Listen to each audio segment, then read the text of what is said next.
Good day, everyone. Hope you're doing well today. You're listening to Mental Health Matters on the Jefferson Exchange. I'm Andra Hollenbeck with NAMI, the National Alliance on Mental Illness, Southern Oregon. And when we talk about health, we can't discuss complete health without talking about our mental health. And on this program, we highlight mental health issues for our community and ways we can improve mental health for everyone. Today, we'll be discussing challenges and promises for mental health in rural America. My guest today is Chuck Strand, Executive Director of Rural Minds.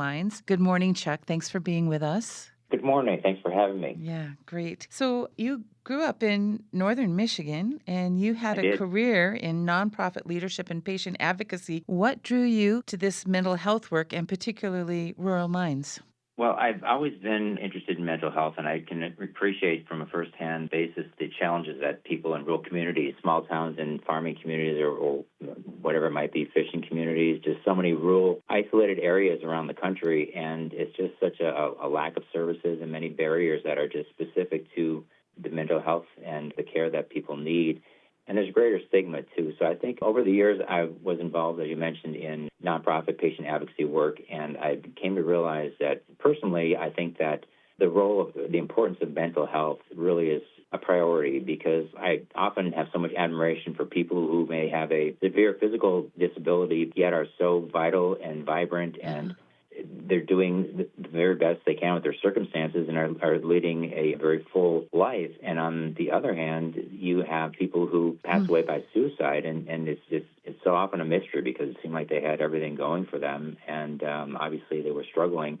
The importance of mental health, to me personally, I think is just the foundation of overall health, Right, both right. physical and mental. Yeah. Totally true. So, what do you see as the most pressing mental health challenges that face rural communities? You did mention difficult to get resources. It's kind of difficult to get resources anywhere, but are there particular challenges that face rural communities? There are several challenges, which makes it really kind of understandable in terms of the higher rates of suicide. People in rural communities are 49% more likely to die by suicide when compared to their counterparts in major urban areas. That's the latest statistic from the CDC. And I think, of course, there are many people struggling in other capacities beyond the desperation of dying by suicide. But I think some of the factors that are part of the barriers just include a combination of geographic and structural or infrastructural limitations. So the people that are in rural communities often are so isolated in terms of being able to access the healthcare, whether it's physical healthcare or mental healthcare. Right. They're at greater distance from any providers,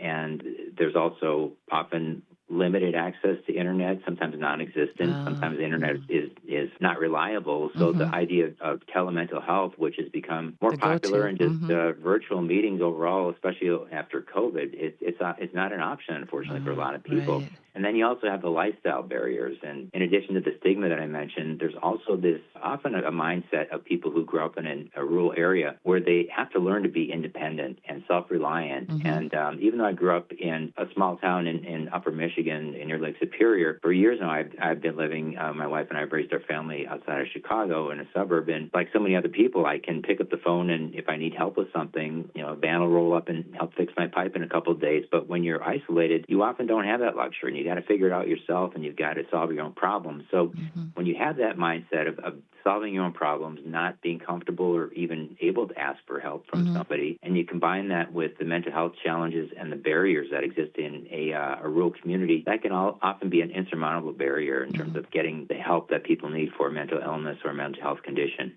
Have you seen the stigma around mental illness decreasing over time, or do you feel like it's kind of pretty entrenched in rural communities? Well, I think it is getting better, and that's just my armchair estimation. Right. I think that, COVID, there are very few bright spots of that experience that we all shared together as a country in the world, but it did bring the conversation of mental health more to the forefront. So people aren't as apprehensive about talking about mental health, but there's still a long ways to go, especially in rural communities. Sure. And it's hopefully it'll get to the point where, years ago, people referred to cancer as the C word, and now we talk openly, as we should, about all forms of cancer. But I think it's part of the stigma, and this, again, is just my personal opinion, but unlike a disease such as cancer or diabetes, which are recognized as true illnesses, mental illness is also a true illness. But I think the fact that everyone can relate to being a little depressed or a little anxious, and I don't think there's an appreciation for really understanding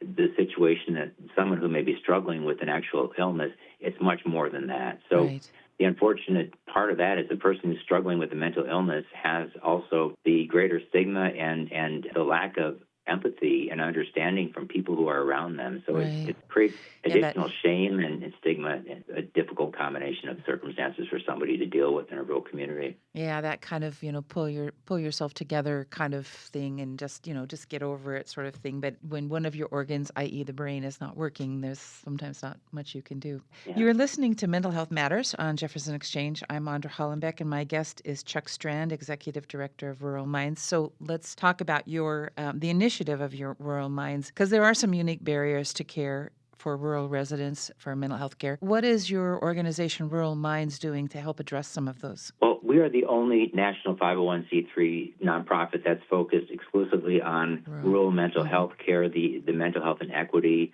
and the challenges that people are facing. So we are developing information, whether it's educational content and resources and programs to address the challenges that people are facing in rural communities. Mm-hmm.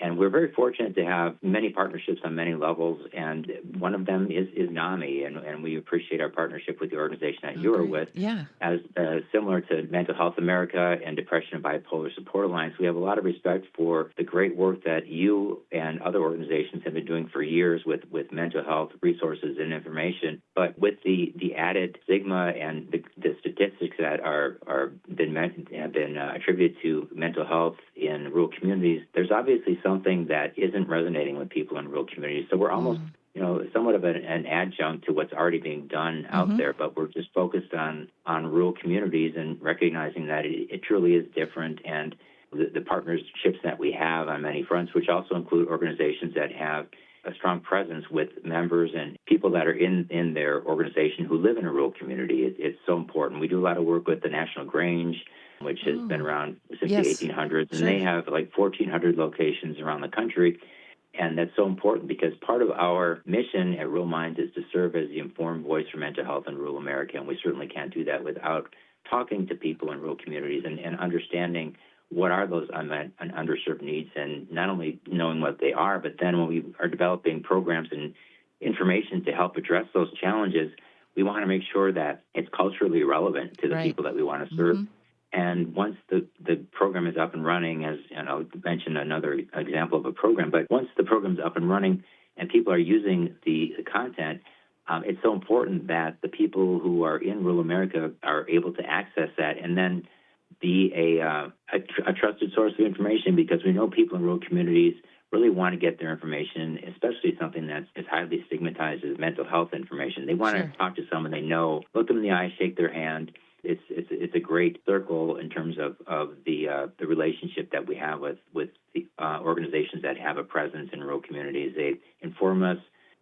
We work together in partnership in developing programs, and then they're the folks who are able to actually introduce those programs into the rural communities as a trusted source of information. So what are some of the most impactful programs or initiatives that you guys have launched? And do you have any that are happening in Oregon or Southern Oregon?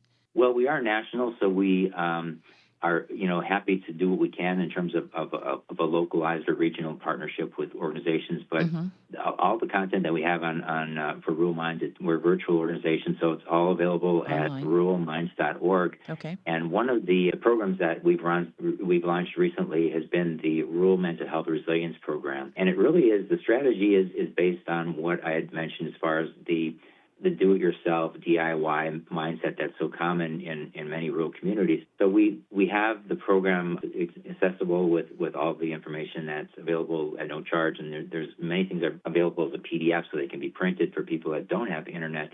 But the gist of the program is to recognize, based on some of the statistics that I've shared, there truly is a mental health emergency in rural America, but we don't want to leave it as shock and awe. We want to have people understand that, yes, there is this huge problem, but here's a way that you as a resident in a rural community can be part of making things better, part of, improving mental health for folks through this program, because there's a lot of great information. It's not all-encompassing by any means, but it's a really nice footprint, and it's always expanding and growing. But the content that we have there is designed to meet people where they're at. So Uh-huh. if people want to do as much or as little as they feel comfortable in, whether that's just learning about the various mental health conditions that we Mm-hmm. have fact sheets that are a quick read, one page, double sided, just talking about some of the conditions that we all hear about, but Right. how are they? What are they exactly? How are they different? How are they diagnosed? How prevalent are they? All that type of thing. Yeah.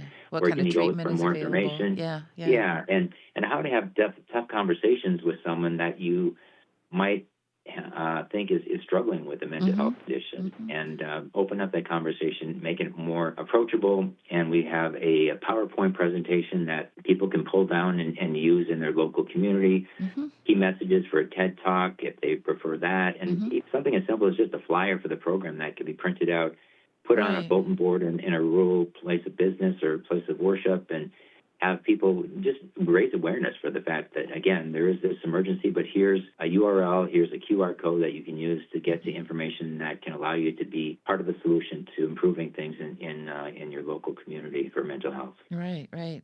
So any kind of community organization then could access this material and then present it in their community, it sounds like. Exactly. Yeah. Yeah. And even just an individual, just to help folks with what they were interested in knowing or how much they want to share. And we respect people with with the fact that people want have different levels of how they are comfortable talking about this. Mm-hmm. And so this is designed to be either something someone could access and learn on their own, or share it with others, or share it with the whole community. Yeah. Now, how could policymakers better support rural mental health? Where do you see opportunities for meaningful change for rural mental health? Yeah, well, back to our mission again, serving as an informed voice for mental health in rural America. We've recently added a web page to our website that is all about rural policy and legislation, and it's Ah. bipartisan. But the point is that we want to let people know what's happening that does have an impact on their local economy. Uh-huh. Because all of that, mental health is a big topic, and so we of course are always interested in mental health initiatives that are specific to rural communities. But we also recognize that a lot of the things that are happening to somebody, regardless of where they live, just the stability of having an income or health care, Mm-hmm. all those are part of feeling like things are okay. And Right. with those things are in flux, then people have more anxiety, they're more stressful, and that can, that's not mentally healthy to feel that way. And if they're already struggling with a mental health condition, that makes it worse. And if they're have the same thing with having a physical health condition, that brings additional stress and Right. anxiety. Right. So Right. there's a lot of things that play into this. So what we've done is launch this webpage to let people become aware of some of the policy and legislation that is affecting rural communities. And we also always have similar to what we did with that example of the flyer for the program I mentioned, we have information that people can use to be part of the solution or to make their voice heard. So we don't want to just present a problem and leave it at that. We always want to make people aware of a challenge or a problem, but then give them an opportunity in how they can make a difference, how they can weigh in with their voice and reach elected officials with a message that they want to share based on Okay. the information they've received from the website. So the best way an everyday person could get involved or be a part of this solution would be to go to your website and explore some of those resources and then maybe see how they could be used in their community. Exactly. Yeah. Yeah, and the other thing that the Rural Minds website provides is a portal to all the public-facing mental Ah. health information in various topics. So we have a lot of great content on there from NAMI Uh-huh. and from MHA. We don't want to recreate the wheel, and it's not about us. It's about what we can do to help people get the resources they need. And by having a portal that, it's just one small part of our website, but there is a portal that's under one of the tabs on the main page navigation that lists resources by topic, Uh-huh. resources by alphabetized, and then also there's a separate webpage just for people who are in crisis Right. with the mental health challenge. Yeah, I've been to your webpage and it is really well organized and Oh, thank you. accessible. Yeah, definitely. Yeah. Well, thank you. That gives us some hope for the future of rural mental health, and that's our time for today. Thank you, Chuck, for coming on the show. We really appreciate speaking with you. This is Chuck Strand of Rural Minds, Executive Director. Please find more information about NAMI Southern Oregon at our website, namisouthern.oregon.org, or email us at info@namisouthern.oregon.org. We also offer support groups, classes, and advocacy opportunities in our community. You have been listening to Mental Health Matters on the Jefferson Exchange. My name is Andra Hollenbeck, and you can find us at jeffexchange.org or on Apple, Spotify, or wherever you get your podcast.